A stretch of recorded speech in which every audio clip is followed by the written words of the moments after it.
Allahumma salli wa sallim ala abdika wa rasulika sayyidina wa maulana Muhammadin wa ala alihi wa ashabihi ajma'in. Amma ba'd. Jamaah rahimakumullah,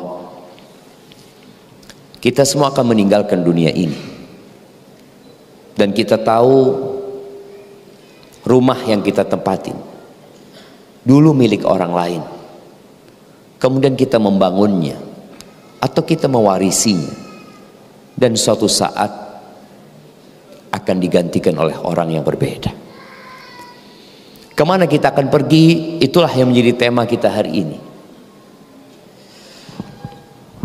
Kita melihat sebuah fenomena, ada banyak orang yang berhenti di tengah jalan. Dia nggak tahu mau kemana, bingung, tidak jelas alamat yang dituju. Kadang-kala dia bertanya tapi salah bertanya, sehingga dia pun disesatkan dan tidak pernah sampai ke tempat tujuannya. Atau kalaupun sampai, dia harus muter-muter terlebih dahulu, lelah, capek. Ahibati fillah, terkadang kita sudah menentukan arah, tapi jalan kita kurang cepat, sehingga matahari hendak tenggelam. Dan ada jalan-jalan yang kalau kita melewatinya di malam hari, ada banyak bahaya di situ. Ada begal yang menanti. Makanya kita melihat beberapa hari terakhir ini ada public figure yang menanggalkan jilbabnya. Ada juga yang berpindah agama. Kenapa itu terjadi? Terkadang seorang berada di persimpangan dan dia harus menentukan kemana dia pergi. Kalau ternyata tidak ada yang memberikan arahan kepada dia, yang menjadi pemandu dia adalah hawa nafsunya, yang menjadi imam dia adalah syaitan, yang senantiasa membisikkan keburukan, memperdaya manusia, yang menjadi ambisi dia adalah dunia, dia akan hidup menderita walaupun bergelimang harta. Jamaah rahimakumullah, semua kita itu membutuhkan petunjuk yang mengarahkan kita kemana kita harus pergi. Allah Azza wa Jalla berfirman dalam sebuah hadits qudsi yang ada di Arba'in Nawawiyah. Nanti anak akan tanya, hadis ini nomor berapa? Nah, karena ada hadiah yang disiapkan panitia. Allah mengatakan, ya ibadi, kullukum dhallun illa man hadaituh, fastahduni ahdikum. Wahai hamba-hambaku, kalian semua tersesat. Kita tahu yang disebut orang tersesat itu orang yang nggak tahu mau kemana, atau dia salah arah sehingga dia tidak mencapai tujuannya. Ketika orang masuk ke hutan, dia ingin balik, tapi karena hutannya lebat dan memiliki banyak jalan kecil di sana, sehingga dia nggak bisa balik lagi ke tempat asal dia. Maka Allah Azza wa Jalla mengatakan, kalian semua tersesat. Fastahduni ahdikum, mintalah petunjuk kepada aku. Kullukum dhalun illa man hadaitu, kata Allah. Kalian semua tersesat kecuali orang yang aku kasih petunjuk. Maka mintalah kepada aku petunjuk, aku akan kasih, kata Allah. Tempat asal kita itu surga. Kemudian kita diturunkan ke muka bumi ini. Dan tentunya orang ingin kembali ke tempat asal dia, tempat yang penuh dengan keindahan. Di situ ada kekekalan dan keabadian. Di situ tidak ada penyakit. Di situ nggak ada rumah sakit. Di situ nggak ada klinik. Bahkan yang lebih menakjubkan lagi, ternyata di tempat itu tidak ada toilet dan kamar mandi. Nanti dalam perjalanan kajian ini kita akan melihat orang-orang yang angkat tangan pergi. Kemana pergi? Ima ke toilet, ima kecapean. Dan dalam perjalanan kajian kita akan melihat orang-orang yang tidur.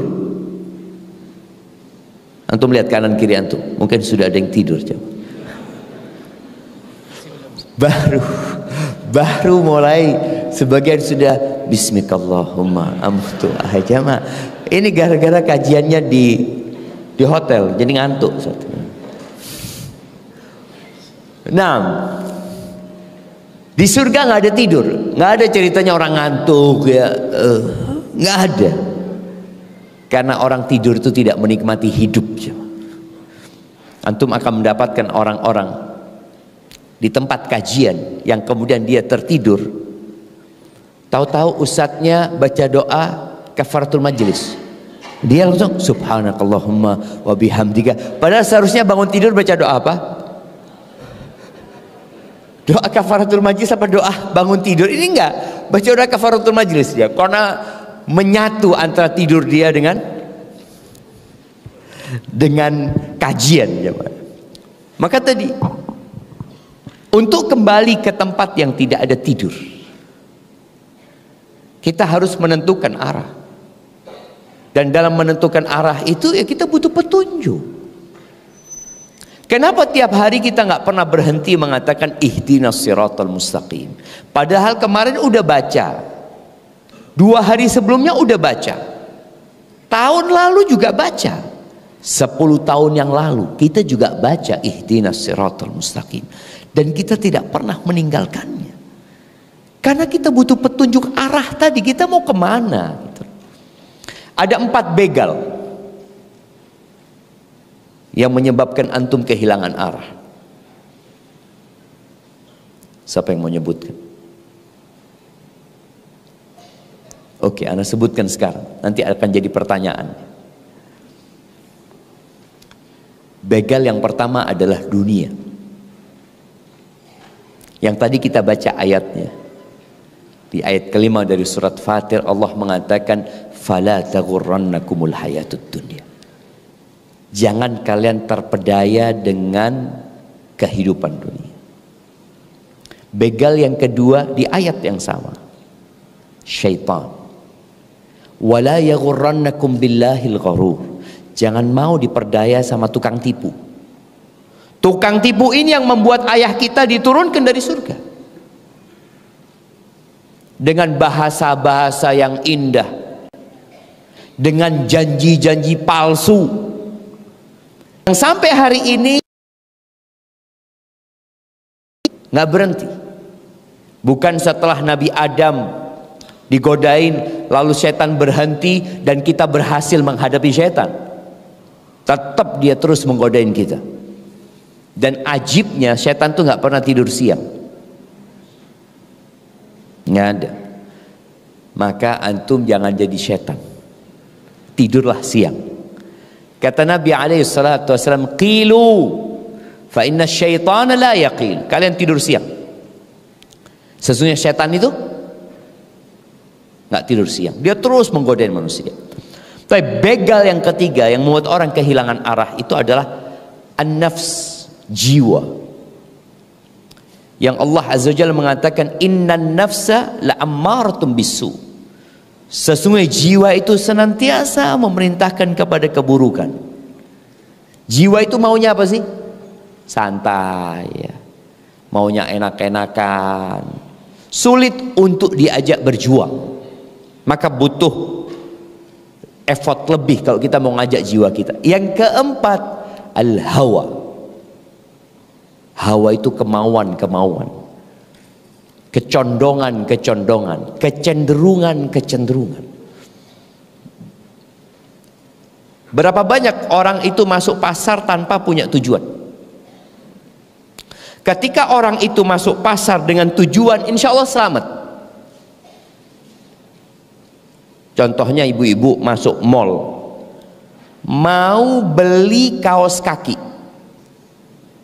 Mau beli kaos kaki. Dia itu kalau tujuannya ke sana, seharusnya dia pasang kacamata kuda.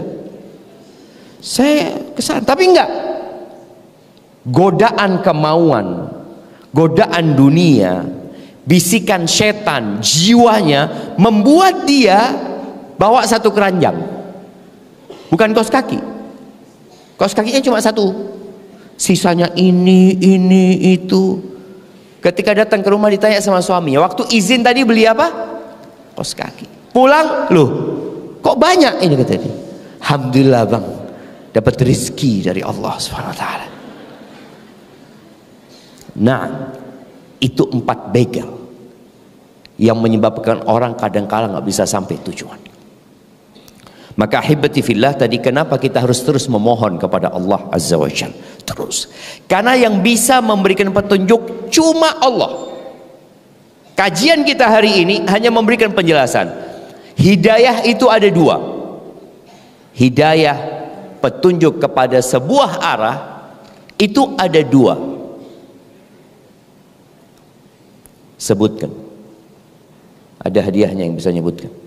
Nah, tuh ada yang angkat tangan, jangan gini, jangan gitu. Angkat tangan sampai ditunjuk sama ustadznya. Ya. Yang belakang itu ya. Berdiri Bapak. Kasih mic-nya. Mana mic-nya? Ya.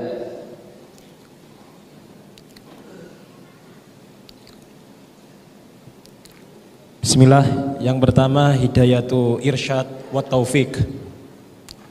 Hidayatu Taufik yang pertama. Yang kedua Hidayatu Irsyad au Bayan.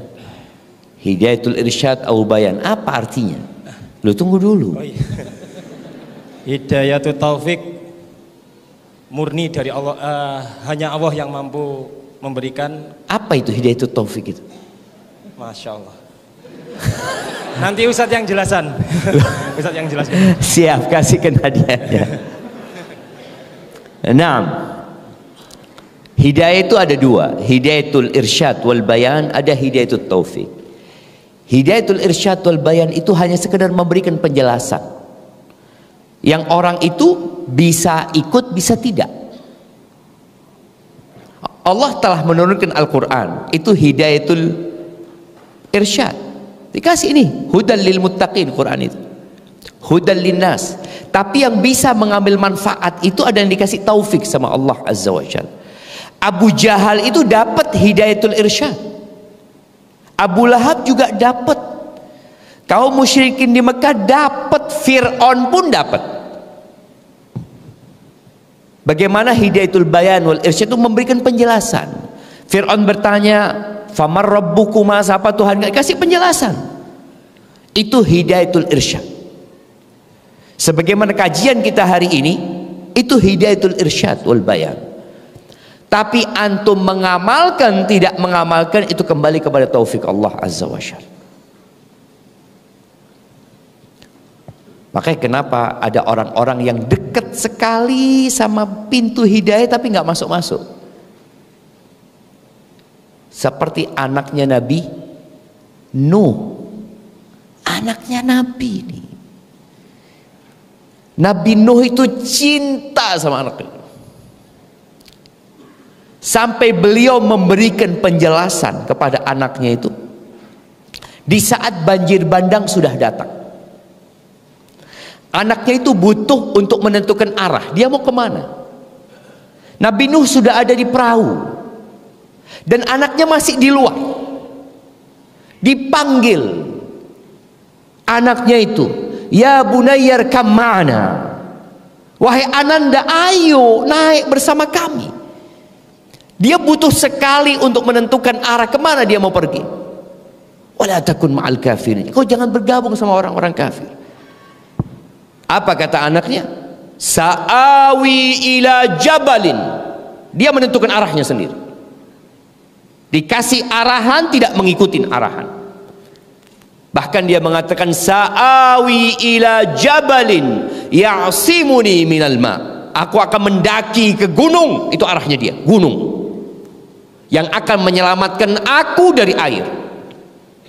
Qala la 'asimal yaum min amrillah illa man rahim. Enggak ada hari ini yang selamat kecuali yang dirahmati Allah Azza wa Jalla. Tuh, sang ayah sudah memberikan arahan.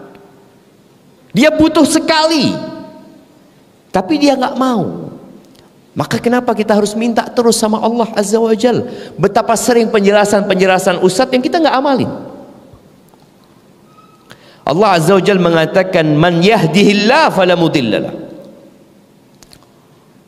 Man yahdillah, man yahdihillah fala mudhillalah wa may yudlil fala hadiyalah. Ini yang biasa diucapkan Nabi alaihi salatu wasallam ketika khutbatul hajah. Belum mengingatkan, barang siapa yang diberi petunjuk oleh Allah, maka tiada yang dapat menyesatkan, walaupun hidup di tengah orang-orang musyrikin. Asia, istrinya Fir'aun, hidup bersama Fir'aun. Nggak bisa Fir'aun menyesatkan dia. Mau disiksa, mau diapakan, itu yang namanya taufik minallah. Maka kenapa kita harus minta terus sama Allah Azza wa Jalla? Nggak boleh berhenti. Ketika kita mengatakan ihdinas siratal mustaqim, tunjukkan kepada kami jalan yang lurus, kita minta dua, hidayatul irsyad wal bayan, kita minta hidayatul taufik, supaya tatkala kita tahu, kita mau mengamalkan. Ketika Nabi alaihi salatu wassalam di tahun ke-9 Hijriah terjadi satu peperangan di tahun ke-9 Hijriah yang jaraknya sangat jauh, yang kondisinya sedang musim panas, jumlah pasukan yang dibutuhkan banyak sekali, donasi yang diharapkan dikumpulkan untuk perjalanan itu nggak banyak yang masuk. Pertanyaannya, perang apa itu? Masya Allah. Dikasih Ustaz? Nggak apa-apa sudah. Ini cepat tepat ya. Jadi bukan P lagi, cepat tepat sudah. Ingat cerdas cermat dulu jemaah. Taib. Perang Tabuk. Para sahabat itu sudah 9 tahun di kota Madinah, 13 tahun di Mekah. Mereka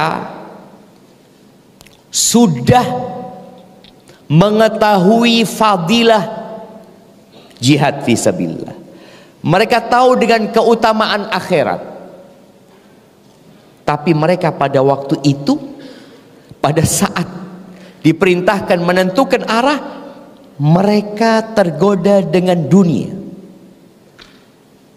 Allah Azza wa Jalla mengatakan di surat At-Taubah,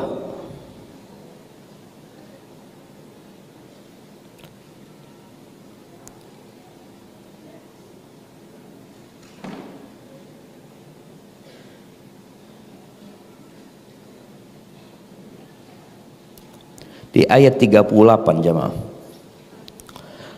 Ya, surat At-Taubah ayat 38 39. Allah mengatakan, ya ayyuhalladzina amanu. Ini panggilan buat orang-orang beriman. Wahai orang-orang yang beriman, malakum, kenapa kalian? Ada apa sama kalian?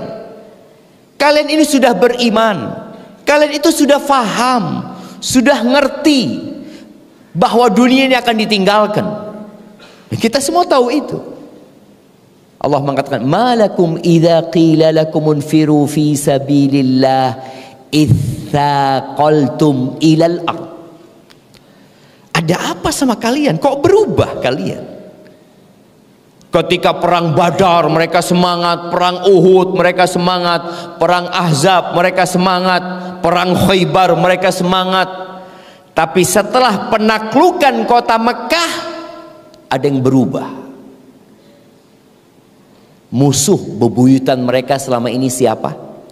Kafir Quraisy.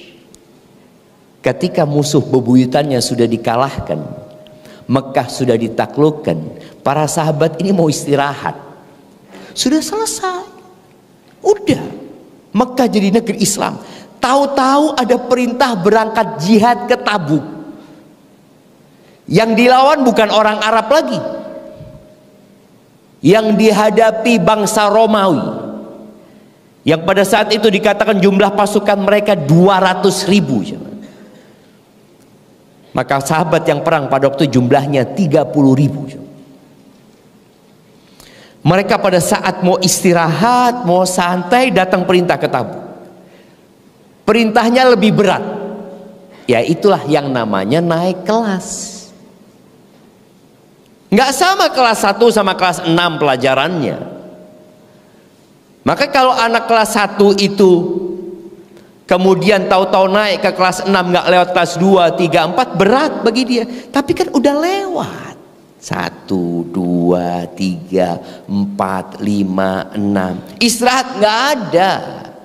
Maka Allah katakan, kenapa kalian kalau dikatakan kepada kalian infiru fi sabilillah, bangkitlah kalian untuk berperang di jalan Allah Azza wa Jalla, kalian berat sama dunia.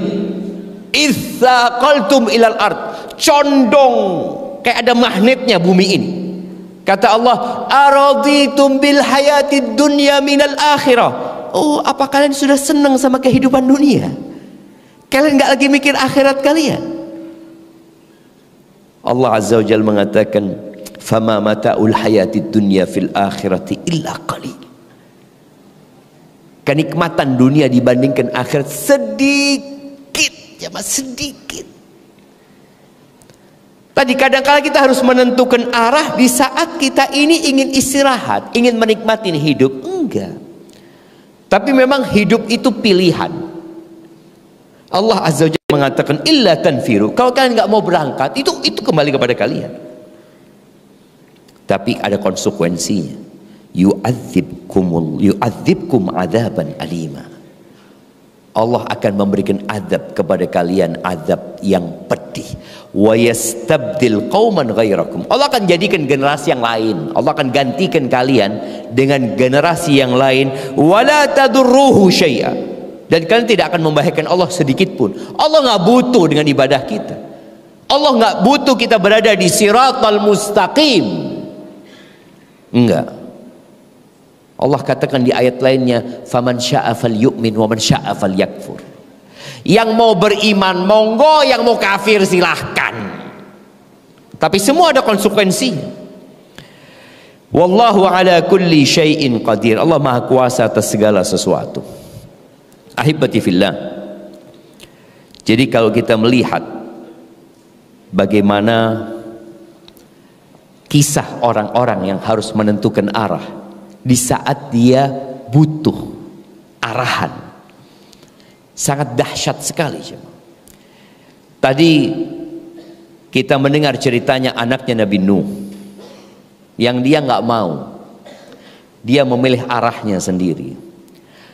Kisah Nabi Ibrahim bersama ayahnya.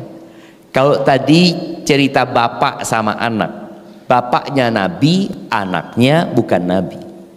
Ada cerita anaknya Nabi, bapaknya bukan Nabi. Sang bapak diajak sama anaknya untuk menuju arah yang benar. Bagaimana Nabi Ibrahim dipanggil ya abati, ya abati, ya abati, ayahku, ayahku, kasih tahu ayahku, kau jangan sembah setan, ayahku terus. Apa kata ayahnya? La in lam tantahi ya Ibrahim la arjumannak wahjurni maliya. Ibrahim, kalau kamu nggak berhenti mendakwahkan aku kepada agamamu, berdakwah untuk mengajakku ke jalan dan arahmu itu, aku akan rajam engkau. Sebagian ditafsirkan rajam, aku akan maki engkau. Dirajam dengan ucapan-ucapan yang terkadang ucapan lebih menyakitkan daripada batu. Wahjurni maliya, tinggalkan aku sudah, pergi engkau sana. Bayangin coba, ketika sang ayah diajak ke arah yang benar nggak mau. Itu gimana? Tadi kita bicara hidayah itu, taufik itu milik Allah Azza wa Jalla. Jamaah rahimakumullah, tukang-tukang sihir Fir'aun bersama Fir'aun. Kita tahu Nabi Musa alaihissalam sebelum berdakwah kepada kaumnya, beliau berangkat menjumpai siapa? Fir'aun. Allah perintahkan untuk menjumpai Fir'aun. Tapi kita tahu Fir'aun malah menantang, sehingga terjadilah pertandingan antara Nabi Musa alaihissalam dengan Fir'aun yang diwakili dengan penyihir-penyihir Fir'aun. Kalau kita baca tafsir tentang berapa jumlah penyihir Fir'aun, itu banyak sekali. Sampai dikatakan beberapa menyebutkan 15.000 penyihir yang didatangkan sama Fir'aun untuk menghadapi Nabi Musa alaihissalam. Singkat cerita, tukang sihir itu melemparkan tongkat-tongkat dan tali-talinya, dan mereka mengatakan waqalu bi'izzati Fir'aun, ya. Antum nanti bisa baca di surat Asy-Syu'ara ayat 43-51 ya, kisah ini. Dan banyak cerita ini. Cerita tentang Nabi Musa dan tukang sihir Fir'aun itu diulangi dengan konteks yang berbeda-beda. Orang yang menghatamkan Quran tiap bulan, dia akan melewatin cerita ini, kembali dia lewat cerita ini, supaya dia dapat petunjuk dari sana.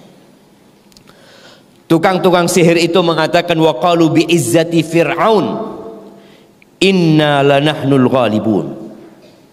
Mereka mengatakan dengan kehormatan Fir'aun, kami adalah orang-orang yang menang. Dilemparkan itu.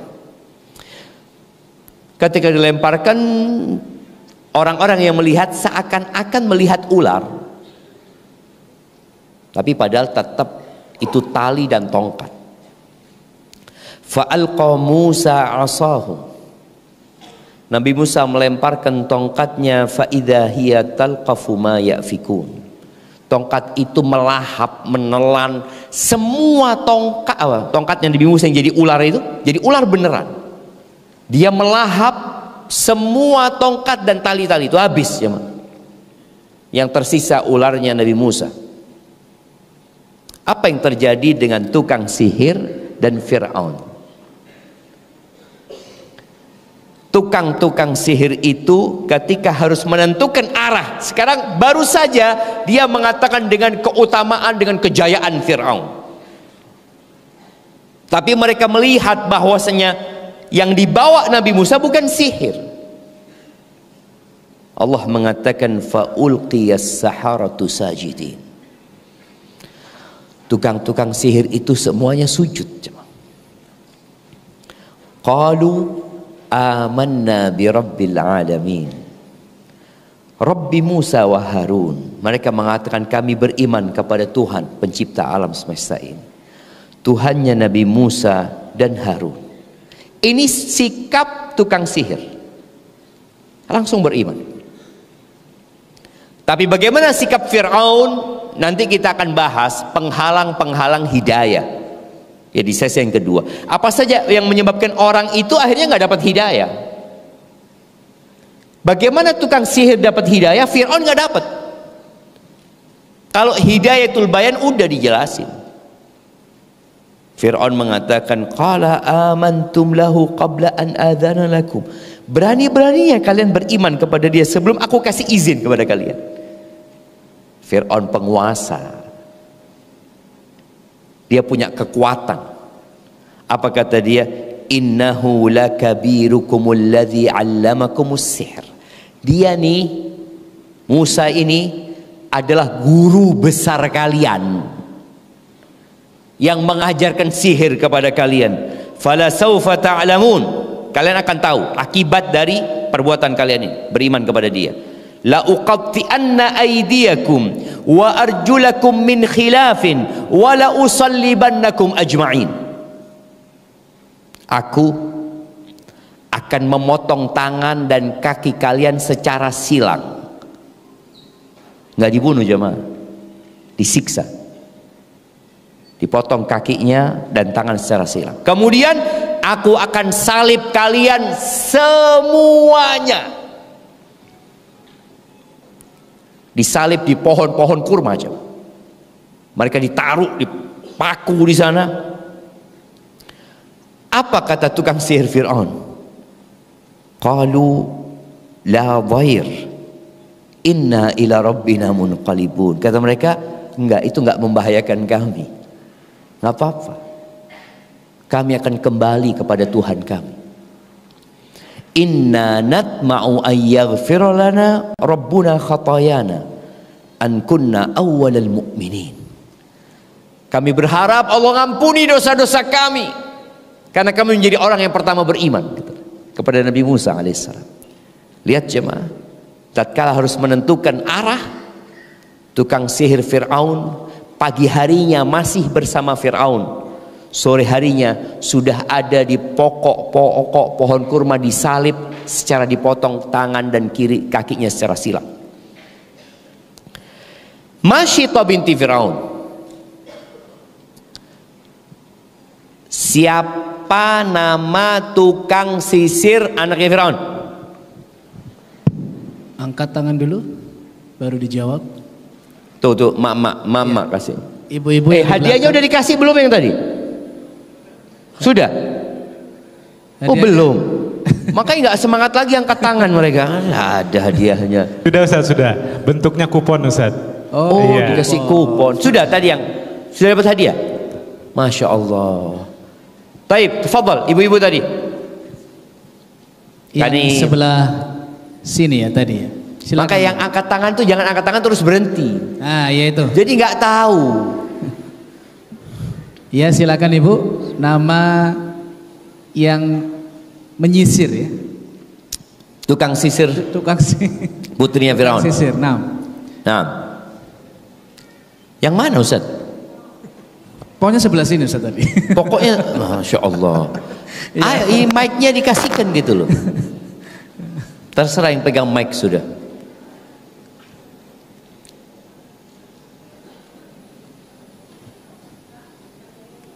Loh, rebutan.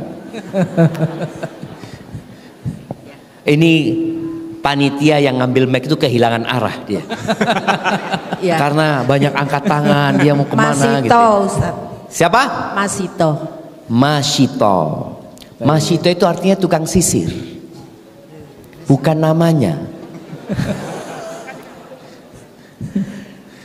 Masyitah tu binti Fir'aun tu, Masyitah itu artinya tukang sisir. Siapa namanya?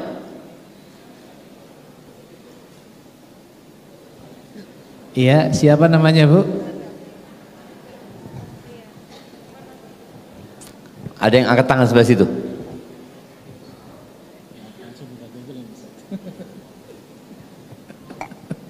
Siti Masito, Ustaz. Siti Masyito. Ditambahi Siti saja ini. Tambah Siti aja tetap Masyitah. Ya sama aja, cuma tambahannya Siti. Jadi namanya Aisyah, Siti Aisyah. Siti itu artinya Sayyidati, artinya yang tuanku ya. Nah, siapa namanya?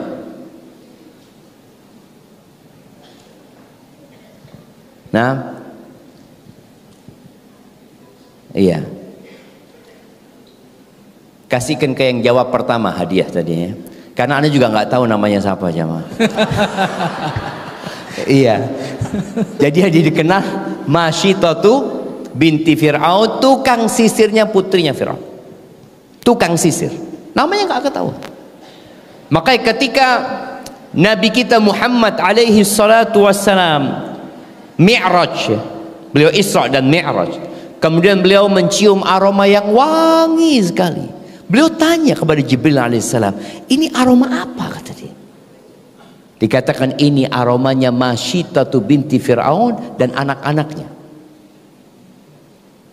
Lalu ditanya, ceritanya apa? Kita tahu ceritanya. Terakhir Masyitah ini ketika sudah mengorbankan anaknya satu persatu dimasak, tinggal dia dan yang ada dalam buayan dia, yang ada dalam susuan. Ini sang ibu dipaksa untuk menentukan arah. Dia kesian sama anaknya, masih bayi, masa dia harus merasakan panasnya itu api atau itu minyak. Maka di sini Allah Azza wa Jalla memberikan kekuatan. Si bayi bisa berbicara. Butuh arahan ibunya pada waktu itu. Masa sudah mengorbankan 1, 2, 3, 4 anaknya, sudah selesai, kemudian kehilangan arah. Di sini Allah bantu jemaah. Sang bayi mengatakan, ya ummah, bunda, engkau berada di atas kebenaran yang bunda. Berangkatlah ke sana bunda. Ngomong itu anak jemaah. Ahibati billah, Bilal bin Rabah, kita tahu dia berada di persimpangan di saat dia harus disiksa, tapi mempertahankan keimanan dia, atau dia hidup nyaman tapi murtad dari agama Allah Azza wa Jalla. Bilal mengatakan ahadun ahad, ahadun ahad. Lalu Allah kirim Abu Bakar. Ini orang sudah capek, udah kesian gitu. Allah kirimkan Abu Bakar yang beli Bilal bin Rabah. Jadi pertolongan Allah itu datang tepat waktu. Tapi sebagian kita itu nggak sabar. Suhaib Ar-Rumi. Suhaib Ar-Rumi ini dulu dia budak di kota Mekah. Kemudian dia dibebaskan oleh majikannya Ibn Jud'an. Kemudian dia punya usaha, dia kaya raya jadinya. Ketika dia masuk Islam, kemudian dia hendak hijrah, itu dihadang oleh orang-orang musyrikin. Dia ketika mau keluar kota Mekah, orang-orang musyrikin sudah mengepung dia. Lalu Suhaib mengeluarkan anak panahnya, dipasang ke busurnya. Tapi sebelum dia melemparkan itu, dia berkata kepada orang-orang Quraisy, ya ma'syara Quraisy, ta'lamuna anni min armakum. Kalian tahu aku orang yang paling tepat sasaran kalau memanah. Mereka tahu itu. Wallahi, demi Allah, la tasiluna ilayya hatta armiyakum bikulli sahmin ma'i. Kalian nggak akan nyentuh aku kecuali setelah semua anak panahku menimpa kalian. Udah habis. Thumma adribukum bisayfi. Kemudian aku akan keluarkan pedangku. Aku akan tebas kalian dengan tanganku ini sampai habis sudah. Lalu terjadi negosiasi. Karena ini diancam malah ngancam. Kata orang-orang Quraisy, ataitana sa'lukan. Engkau ingat engkau masuk kota Mekah miskin, enggak punya apa-apa engkau. Fakathura maluka indana. Engkau tinggal bersama kami, banyak hartamu. Engkau jadi orang kaya. Thumma turidu an takhruja bi nafsika wa malika. Kemudian engkau mau keluar meninggalkan kami, membawa hartamu dan dirimu. Wallahi la yakunu dzalik. Enggak, itu enggak mungkin. Enggak boleh yang seperti itu. Demi Allah, kata mereka. Oh, masalahnya fulus. Masalahnya apa? Harta. Maka Suhaib memberikan penawaran. Apa kata Suhaib? Ara'aitum in taraktu mali lakum hal tukhalluna sabili? Menurut kalian gimana? Kalau aku berikan kepada kalian semua hartaku, kalian biarkan aku hijrah?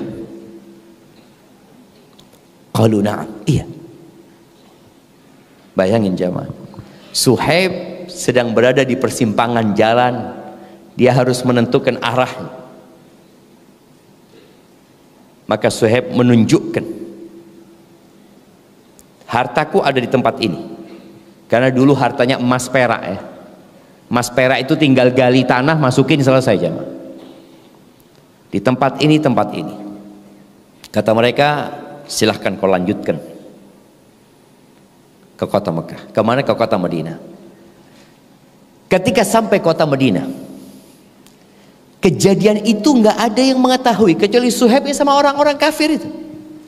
Sampai kota Madinah, Nabi alaihi salatu wasallam pada waktu itu dikatakan ada di Quba ya, atau sudah ada di kota Madinah.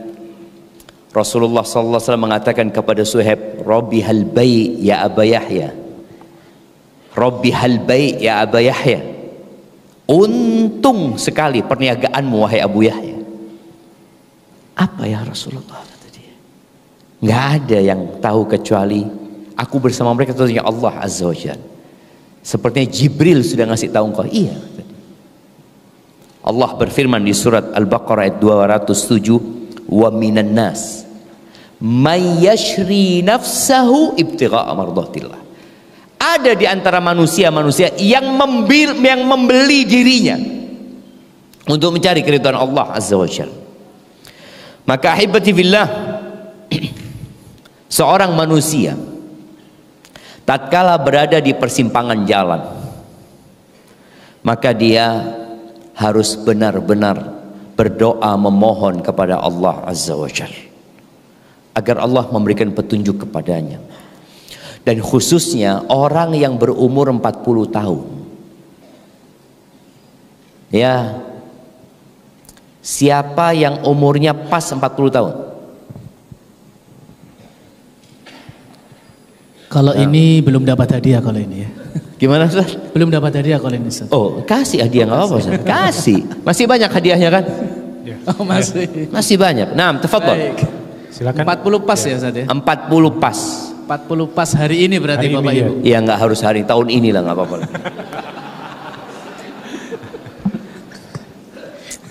Ada kira-kira Bapak Ibu? Nah, Ya. loh dari tadi dia angkat tangan masih ngitung apa? Tapi kasih mic-nya kepada yang 40 tahun. Mana mic-nya?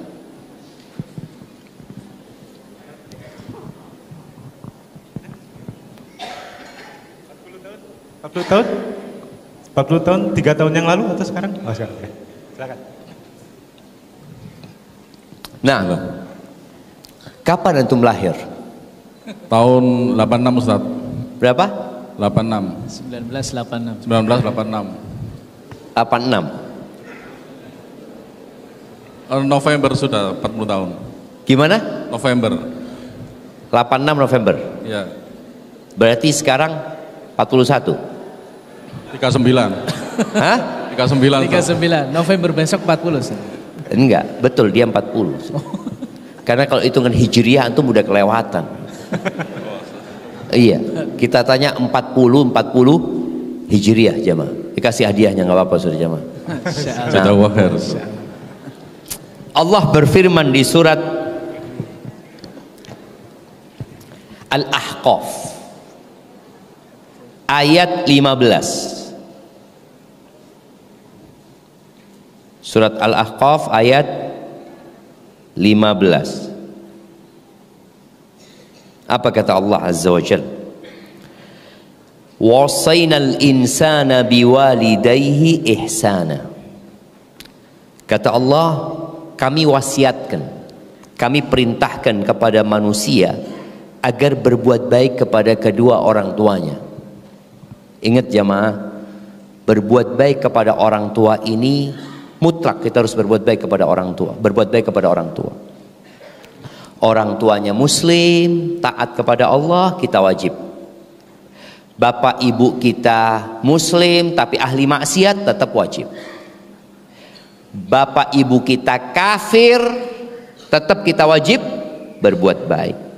Bapak ibu kita kafir dan nyuruh kepada kekufuran, kita tetap wajib berbakti sama orang tua kita. Karena ada anak-anak yang ketika dia butuh arahan, dia nggak mau diarahkan. Oh iya, Kita taat kepada orang tua yang soleh lah Ustaz. Apabila perintah orang tua bertentangan dengan perintah Allah Azza wa Jalla, maka kita nggak boleh taat. Jangan perintah orang tua, perintah ustadz pun nggak boleh. Tapi apapun perintah orang tua selama tidak bertentangan dengan perintah Allah Azza wa Jalla, ya nurutlah. Itu kewajiban kita berbakti kepada orang tua. Taib. Hamalathu ummuhu wahnan, hamalathu ummuhu kurhan, wa wada'athu kurhan, wa hamluhu wa fisaluhu 30 syahra. Setelah Allah sebutkan ayah bunda, lalu Allah sebutkan ibu. Ibu ini memiliki 3 amalan yang tidak dilakukan oleh bapak. Nggak bisa bapak melakukan itu, walaupun sang ayah yang baik. Yang pertama, mengandung. Ibunya mengandung dalam kondisi susah payah. Bisakah bapak mengandung? Nggak bisa. Makanya bapak-bapak yang istrinya mengandung, tolong jangan dikasih beban kerja yang berlebihan. Walaupun kita melihat banyak perempuan-perempuan yang nggak mau dienakkan. Dia menuntut kesetaraan gender. Enggak, kita harus sama laki-laki. Kemarin Anda ngobrol sama anak punya sepupu dari Belanda. Kata dia, di Belanda nggak ada pemimpin. Suami istri sama aja. Semua wajib cari nafkah masing-masing. Rumah semuanya ya masing-masing. Dalam Islam enggak. Ingat, ibumu mengandungmu susah payah. Ini sang suami hendaklah sadar. Yang kedua, wa wada'athu kurhan, melahirkan, dan proses melahirkan itu proses mempertaruhkan nyawa jemaah. Bapak enggak, bapak tinggal nunggu di luar. Tanya sama bidan, sudah keluar? Belum? Oke. Pegang handphone. Sudah keluar? Belum. Terakhir ngomong, Pak, ini yang bisa selamatkan cuma satu,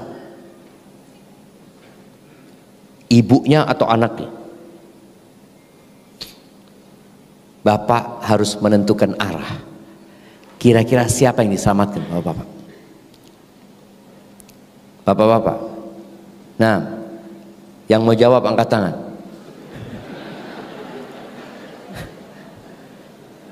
Iya. Bapak-bapak, ibu apa anak? Hah? Anaknya diselamatkan.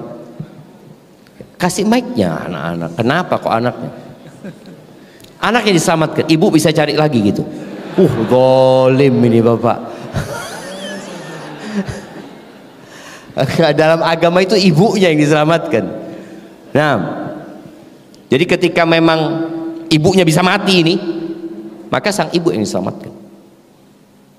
Anak boleh digugurkan ketika memang kondisinya seperti itu.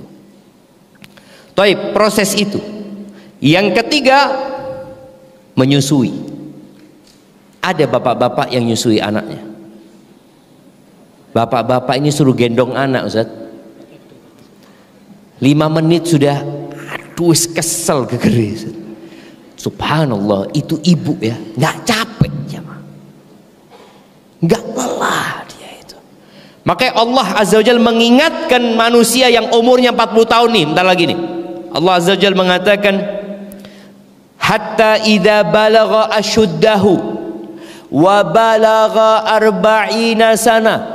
Ketika seorang anak ini umurnya sampai masa puncak mudanya, dikatakan 33 tahun ya, penghuni surga itu, kemudian sampai ke umur 40 tahun, apa yang dia katakan?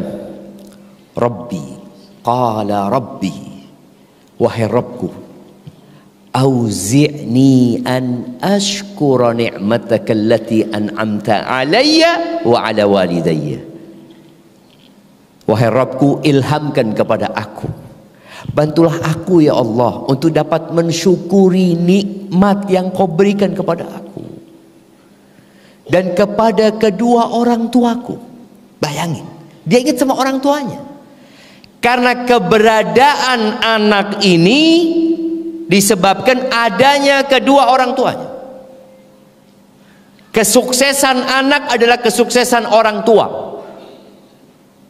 Maka jangan sampai ada anak yang mengatakan, iya bapak anak nggak sukses. Loh, antum sukses? Sukses. Kalau antum sukses berarti orang tua antum sukses. Maka di sini seorang hamba harus ingat sama orang tuanya.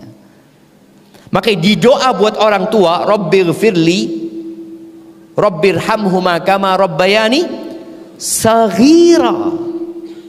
Sebagaimana keduanya merawatku, menyayangiku, membesarkanku ketika aku kecil. Itu yang harus ingat, ketika kecil. Antum bisa jalan sekarang ini karena ada orang tua. Bisa ngomong karena ada orang tua. Maka anak-anak yang umurnya 40 tahun, yang biasanya sudah berkeluarga, yang biasanya sudah punya rumah sendiri, yang sudah pisah sama orang tuanya, yang mungkin usahanya sukses, ingat sama orang tuanya.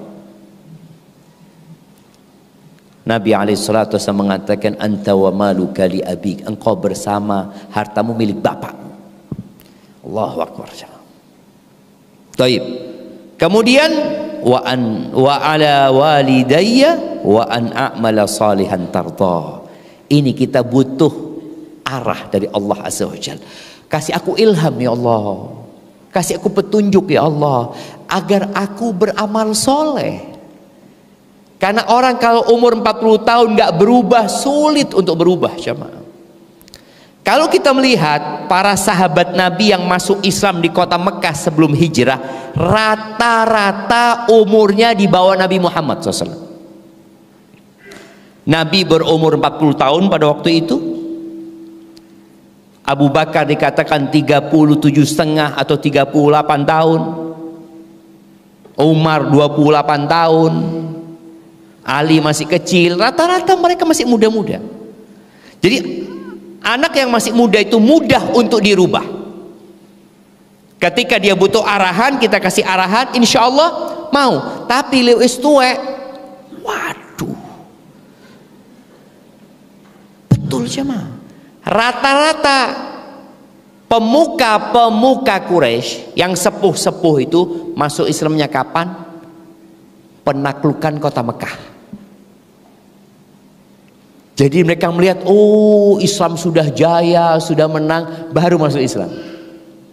Maka tadi ketika antum umur 40 tahun belum tahu arahnya antum mau kemana, maka berbahaya.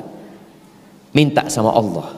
Maka tadi yang umurnya 50 tahun minta sama Allah. Dan doa ini bukan khusus yang 40 tahun ya, siapapun boleh membaca doa ini. Tapi Allah menyebutkan hamba-hamba yang soleh itu kayak gitu tuh. Dia nggak pernah lupa sama orang tuanya. Dan dia tetap memohon kepada Allah arahan agar tidak salah. Maka dia memohon agar bisa beramal soleh yang engkau ridhoin ya Allah, bukan sembarangan amal solehnya. Maka amal soleh yang diridhoin Allah itu yang ikhlas dan berdasarkan ilmu, mengikuti Rasul Sallallahu Alaihi Wasallam. Ada orang yang beramal sampai tua, amilatun nasibah tasla naron hamiyah. Ada orang yang beramal capek lelah masuk neraka jemaah. Umar bin Khattab di sebuah athar disebutkan dia bertemu dengan pendeta Nasrani. Entah pada waktu perjalanan ke Aqsa atau di mana, seorang yang memang menjaga biara. Sudah sepuh, jenggotnya sudah putih, mungkin alisnya sudah jatuh ya. Umar nangis ngeliatnya. Lalu ada yang mengatakan kepada Umar bin Khattab, ya Amirul Mukminin, dia orang kafir gitu loh, dia orang Nasrani, kenapa engkau sampai menangis seperti itu tadi? Aku kesian sama dia tadi. Aku ingat dengan firman Allah, amilatun nasibah tasla naron hamiyah. Orang yang beramal capek, lelah tapi masuk neraka. Ini orang capek tapi amalannya nggak diterima. Maka tadi kita yang sudah beramal setelah sebanyak 40 tahun perlu bermuhasabah, kira-kira diridhoin Allah enggak amalan kita. Hadis Nabi sallallahu alaihi wasallam diriwayatkan Imam Tabrani, Innar rajula la yusalli salata sittina sanah walam tuqbal lahu salah. Ada orang yang sholat selama 60 tahun jamaah. Sholat, beramal baik dia. Sholat selama 60 tahun. Walam tuqbal lahu salah. Satu pun sholatnya nggak ada yang diterima. Maka di doa ini minta supaya dikasih taufik sama Allah bisa beramal soleh yang diridhoi Allah. Bukan sekedar beramal yang diridhoi Allah Azza wa Jalla. Boleh jadi sebagian kita sodako, nggak ada yang diterima sodako. Innama yataqabbalullahu minal muttaqin. Allah hanya menerima dari orang-orang yang bertakwa. Makanya waktunya kita bermuhasabah. Kemudian wa aslih li fi dzurriyyati. Allah, perbaiki anak keturunanku ya Allah. Aku minta kebaikan di anak keturunanku. Doa ini muncul karena dia tahu semua itu ada di tangan Allah. Maka dia memohon kepada Allah Azza wa Jal, inni tubtu ilaika wa inni minal muslimin. Aku bertobat kepadamu ya Allah, dan aku termasuk orang-orang yang berserah diri kepadamu. Maka ahibati fillah, ketika seorang ini berusaha sekuat tenaga mencari keridhaan Allah Azza wa Jalla dan menentukan arahnya mau kemana, insya Allah Allah akan kasih taufik. Tapi kalau kita itu ya mungkin merasa nyaman dengan kehidupan dunia kita,